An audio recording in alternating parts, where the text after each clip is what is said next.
This video is for business leaders who want their company, employees, and themselves to be ever moving towards excellence. Do you remember when you were a kid, time you didn't try very hard and you succeeded? Me neither. Do you remember how it felt? Me neither. How about that time you tried your very hardest and succeeded? I was 14 years old. I was in grade 9. I was competing at the long jump at the county track meet. My grade 5 teacher unexpectedly came over from Riverglen School to the comp, or Lindsay Thurber Composite High School, to cheer me on. I remember feeling as my foot just landed right as I heaved up into the air, lifted my arms and my legs. I really did feel like I was sort of floating, or the highest I had ever jumped. Remember, this is long jump, so that's a good thing too. And just as I sort of reached the top of my arc, I heard Dennis Sosnowski, that was the name of my grade 5 teacher, my former grade 5 teacher at this point, say, "Yes!" in a very excited voice, just as I sort of hit this peak, and I knew it was probably the best jump I had ever done. So I think I came in second. I think you can probably guess how I felt, since I still remember this 41 years later. So really what this comes down to is excellence is, as it shows here, a direction strived for at the top edge of your current ability and not a destination. Without a frame of reference to a specific person, industry, striving for excellence becomes fundamentally meaningless.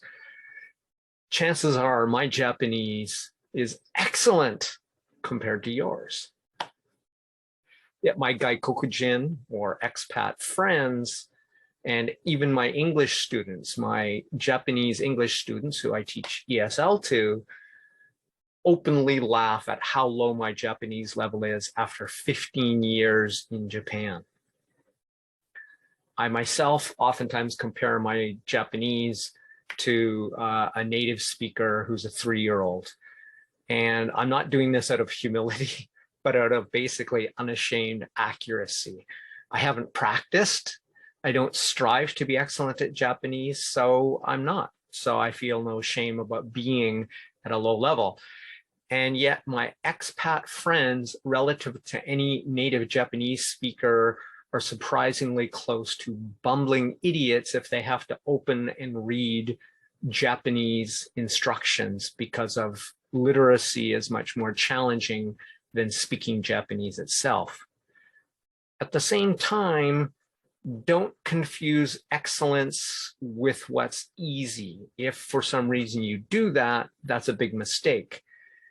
If something's easy to the point of guaranteeing success, it's a lowest common denominator task for you or whoever engages in it. It won't create pride, engagement, or intrinsic motivation in anybody. This basically comes back to growth mindset, working at the top edge of your skills, and deliberate practice, which I so often talk about. So if you want excellence from your company, your employees, or yourself, work in the Goldilocks challenge zone, where success is not guaranteed, but likely if and only if you give it your all, ideally every day. That's it for Crush It Club 180. Excellence is a direction, not a destination. My name is Tim B. Green. Bye for now.